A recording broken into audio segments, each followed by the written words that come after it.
ఇరాన్తో కాల్పుల విరమణ ఒప్పందంలో లెబనాన్ భాగం కాదన్న ఇజ్రాయెల్ ఆ దేశంపై విరుచుకుపడుతోంది. ఎలాంటి హెచ్చరికలు చేయకుండానే బీరుట్లో రద్దీగా ఉండే వాణిజ్య నివాస ప్రాంతాలపై ఇజ్రాయెల్ దాడులు చేసింది. ఈ దాడుల్లో హెజ్బొల్లా కీలక నేత సహా 70 మందికి పైగా ఉగ్రవాదులను హతమార్చినట్టు ఇజ్రాయెల్ ప్రకటించింది. ఇజ్రాయెల్ దాడుల్లో 200 మందికి పైగా మరణించగా వందలాది మంది గాయపడ్డారు. లెబనాన్పై ఇజ్రాయెల్ దాడులు కొనసాగుతున్నాయి. ఈ క్రమంలో హెజ్బొల్లాను ఇజ్రాయెల్ ప్రధాని నెతన్యాహు తీవ్రంగా హెచ్చరించారు. హెజ్బొల్లాపై దాడులు కొనసాగుతాయని, ఇజ్రాయెల్ను లక్ష్యంగా చేసుకుంటే తీవ్ర ప్రతిఘటన ఉంటుందని నెతన్యాహు స్పష్టం చేశారు. లెబనాన్లోని మౌలిక సౌకర్యాలను ధ్వంసం చేస్తామన్నారు. రాత్రి నుంచి జరుపుతున్న తమ వైమానిక దాడుల్లో హెజ్బొల్లా కీలక నేత నయీం అనుచరుడు హతమయ్యాడని నెతన్యాహు ప్రకటించారు. ఈ క్రమంలో భూగర్భ రహస్య సొరంగ మార్గాన్ని తమ సైనికులు గుర్తించారని ఇజ్రాయెల్ పేర్కొంది.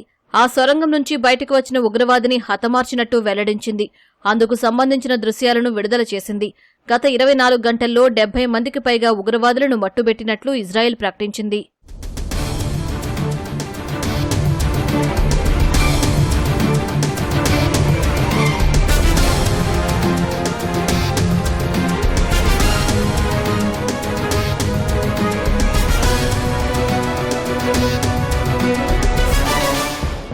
లెబనాన్పై ఇజ్రాయెల్ దాడుల్లో అనేక భవనాలు కుప్పకూలగా అక్కడ సహాయక చర్యలు కొనసాగుతూనే ఉన్నాయి.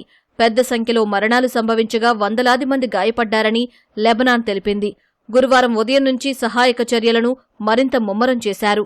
లెబనాన్ రాజధానిలోని వివిధ ప్రాంతాల్లో శిథిలాల కింద ప్రాణాలతో ఉన్నవారి కోసం, మృతదేహాల కోసం గాలిస్తున్నారు. ఈ దాడుల్లో ఎక్కువగా అమాయక ప్రజలే ప్రాణాలు కోల్పోయారని స్థానికులు ఆవేదన వ్యక్తం చేశారు. హెజ్బొల్లా పేరుతో చిన్నారులు, మహిళల ప్రాణాలను ఇజ్రాయెల్ సైన్యం బలి తీసుకుంటోందని ఆరోపించారు.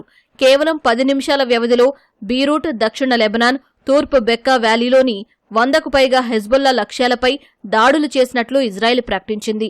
బీరూట్ శివార్లలోని పలు ప్రాంతాలపై మరిన్ని దాడులు జరుగుతాయని ఐడీఎఫ్ పేర్కొంది. తక్షణమే ఆయా ప్రాంతాలను ఖాళీ చెయ్యాలని స్పష్టం చేసింది. మరోవైపు ఇజ్రాయెల్ దాడులతో ఉక్కిరిబిక్కిరవుతున్న లెబనాన్ ప్రభుత్వం పరిస్థితి చేయి దాటకుండా ఇజ్రాయెల్తో నేరుగా చర్చలు జరపాలని భావిస్తోంది. ఈ ఉద్రిక్తతలు ప్రాంతీయ యుద్ధానికి దారితీయకుండా దౌత్యపరమైన పరిష్కారం కోసం లెబనాన్ ప్రయత్నిస్తున్నట్టు తెలుస్తోంది.